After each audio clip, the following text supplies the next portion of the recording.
What's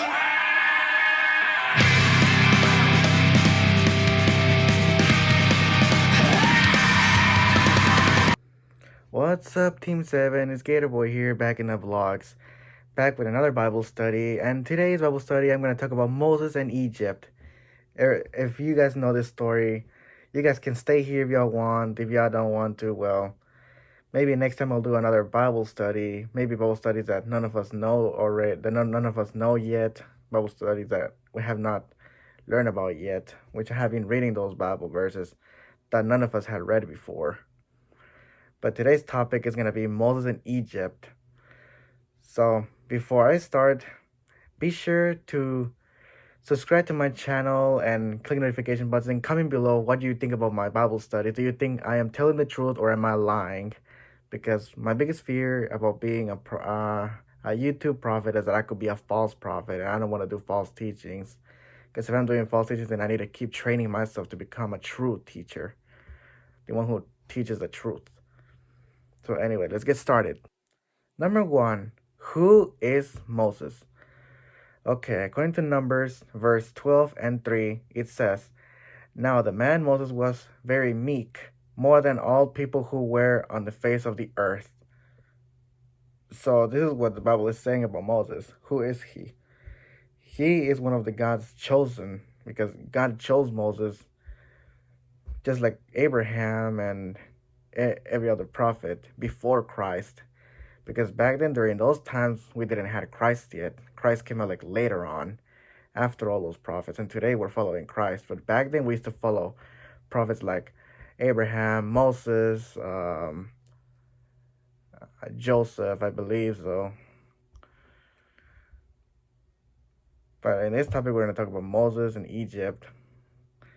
And right now I'm talking about the first part. Who is he? He is one of God's chosen one, which everybody had to follow Moses. If we're in God's team, if we're going to join God, we're going to live for God. Back then, we had to be in the side of Moses. Either we chose to go with Moses or go with the world.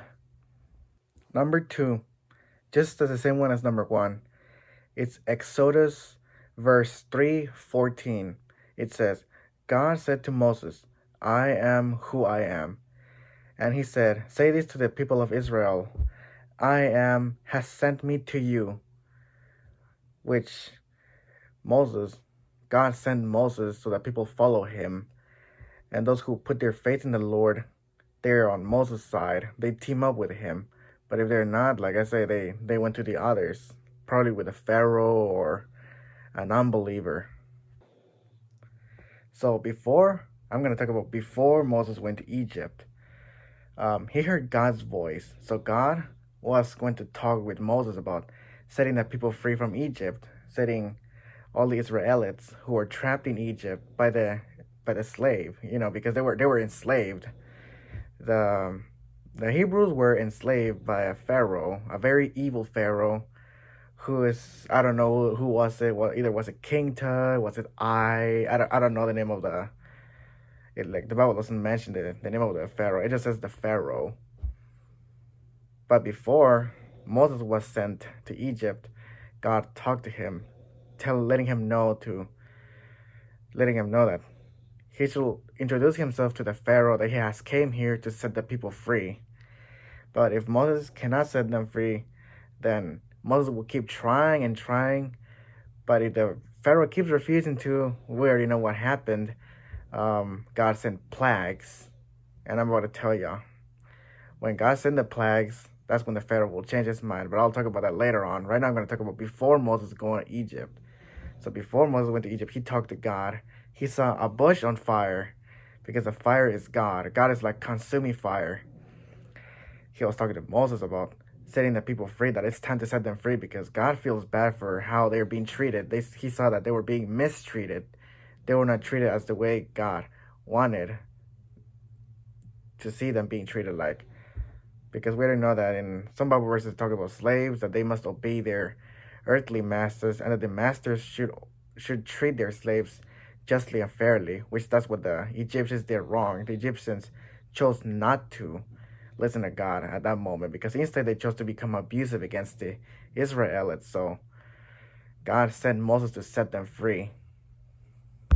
So before Moses went to Egypt, he feared that whatever the Lord told him to do, it will not happen because of the Pharaoh, who is kind of cruel, godless, and will rather keep the slaves. Moses believed that Moses would not set those slaves free and believed that the slaves were going to remain in Egypt forever. But we're going to see what's going to happen later. So whatever's going to happen later, I'm about to explain it. Moses finally goes to Egypt.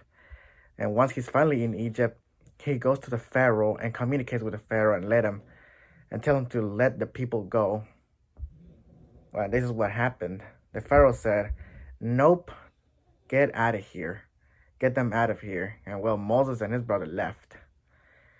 And once they left, Moses talked to God. And well, God said, "Try the second time." And then Moses comes back to the Pharaoh and says it again, "Let my people go." The Pharaoh said, "I will not set the people free." And then Moses left again. Moses tried over and over and over again until God got very mad at the Pharaoh. This is what the Pharaoh experienced. In Exodus verse 8, 1 to 32, this is what God's wrath came to the Pharaoh. It says, "Then the Lord said to Moses, Go into Pharaoh and say to him, Thus says the Lord, let my people go, and they may serve me. But if you refuse to let them go, behold, I will plague all your country with frogs. The Nile shall swarm with frogs that shall come up into your house, and into your bedroom, and on your bed, and into the houses of your servants and your people, and into your ovens and your kneading bowls. The frogs shall come upon you, and on your people, and on all your servants." And the Lord said to Moses, "Say to Aaron, Stretch out your hand with your staff over the rivers, over the canals, and over the pools, and make frogs come up on the land of Egypt." So this is what the Egyptians experienced, and the Pharaoh. Plagues, frogs everywhere in the cities. But more than that, Moses turned the water into blood. There's a lot of things that happen in Egypt. So many plagues. The water turned red. There were locusts, insects, frogs, pests, diseases, probably chicken pox, I believe so.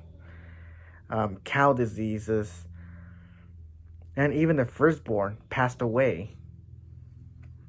Especially the Pharaoh's son passed away in his own hands, which this is the punishment God gave to the Pharaoh and all of Egypt for not setting those slaves free. And then the Pharaoh learned his lesson.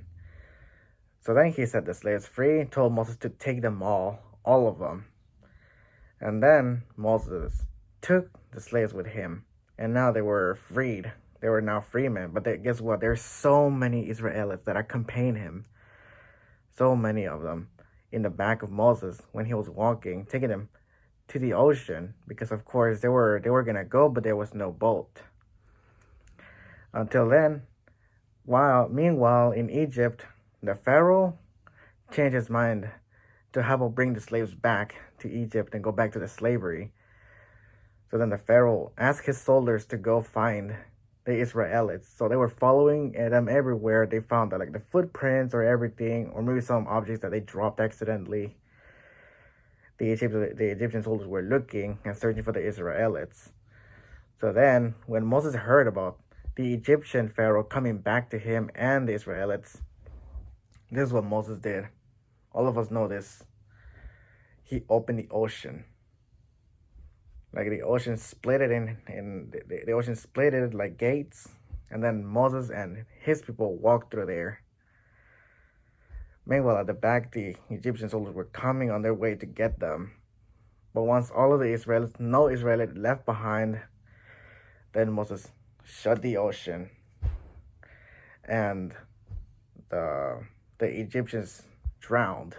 They all drowned, which today, some people found, like, Egyptian remains in the Red Sea that kind of do represent the events of Exodus, which it gives proof this was real. The Egyptians did drown in the ocean when Moses closed the ocean. So back then, since 2019, I believe, that that all of this was fiction. I believe the Bible was fiction back then because I was nearly an atheist. I nearly became an atheist until I started Googling up the things, the events, and found out it's all real. I used to believe that the Exodus was just a made up story, but it turns out it's real. Exodus did happen because here are the proof. Look, chariots in Red Sea. And you know that the Red Sea is close to Egypt, and this is what they found that remains. It proves the events were actually real. It's not fiction. But that's what the enemy wants me to think. The enemy wants me to think the Bible is fiction. But it turns out it's all real. Look over here. It says, since 1987, Ron Wyatt found this four-spoke glitter chariot wheels. Coral does not grow on gold. Of course, that's true. In the coral, there was no gold. And Egyptians, they are so obsessed with gold. Ancient Egyptians loved gold so much that even their tombs, you can totally explain why King Tut's tomb is also gold. Because they were gold-obsessed people. They committed idolatry on gold. They even made statues out of gold, idols. So this does prove it's all real.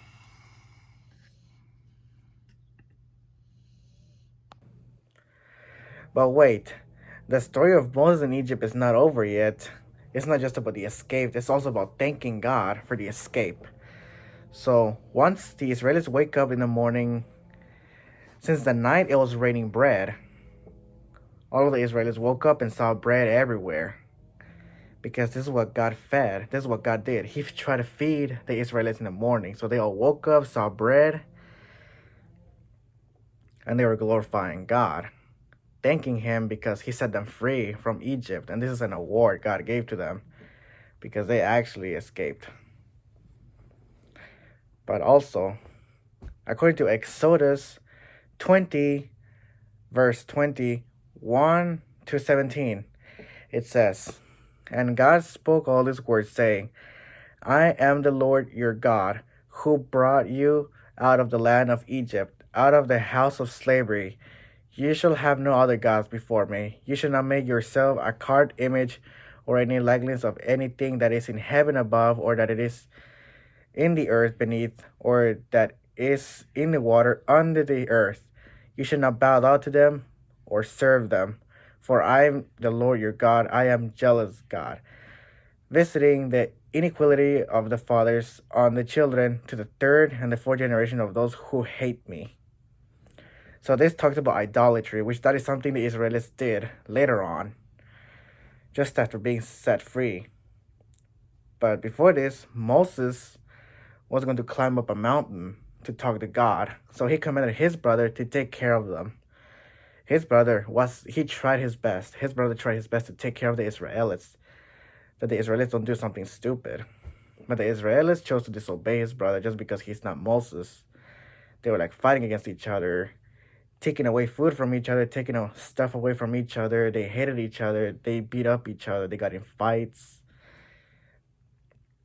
Until then, while Moses was climbing the mountain, he started talking to God. While God and Moses were talking, the Israelites were collecting gold to carve this image, a calf. The first idolatry the Israelites committed, the first sin of idolatry, is that they were idolizing the image of a cow or a calf. It's actually a calf. The Bible says it's a calf, a golden calf. Because due to what the things they saw in Egypt, they brought an Egyptian god or a goddess. It's more like a goddess because a cow is a female. A bull is a male. But yeah. And once after Moses got the 10 Commandments, he came down from the mountain just to find out all the Israelis were doing something stupid. Like, they were dancing to the cow. They were like idolizing the cow. They were playing music for the cow, but they were dishonoring God. They were like, I don't think they were mocking him, but they were committing idolatry, which that is something that angered Moses, which it caused Moses to throw the 10 Commandments to the ground and break them. He started shouting to everybody, what is it that you have done? And the brother came to him for an apology, but Moses noticed that it's not the brother's fault. Instead, it's all of the Israelites' fault. So we know what Moses did when he saw the idol. He got close to the idol and threw it in the ground. Probably he smashed it or something. And after smashing the idol, he talked to everybody that whoever is with God, join Moses. And some of the Israelites joined Moses because they trusted in God. Guess what, guys? The story of Moses in Egypt is one of my favorite stories from the Bible because Moses sets the slaves free, and this is where the Israelites learn a lesson that once after they escaped, they were supposed to glorify God, but instead they chose to dishonor Him. And once Moses comes back and learn a lesson from Moses, they either chose to team up with Moses if they want to be in God's side, and if not, they can just leave. And my favorite part is that almost all of the Israelites joined Moses because he created the team God. But most of all, I really like this story about Moses in Egypt. Especially, I like that about how he opened the ocean. That's my favorite part of the Bible. The book of Exodus. My favorite part of the escape from Egypt is when Moses opens the ocean. That is like so cool. That's like so cool and amazing when he opens up the ocean. I wish I could see this in real life. So, well, it did happen back then, but not today. Today it's modern day, and we cannot do these things. But there's a lot of things that the Bible are talking about that are happening in the future. So probably we might see the rapture, but I don't know the rapture. Of course, the rapture is an unknown day. I'll talk about that soon. If you really like this video, please be sure you hit like, subscribe if you have not, and if you did, click the notification button to get notified when the next video comes up. See you the next time.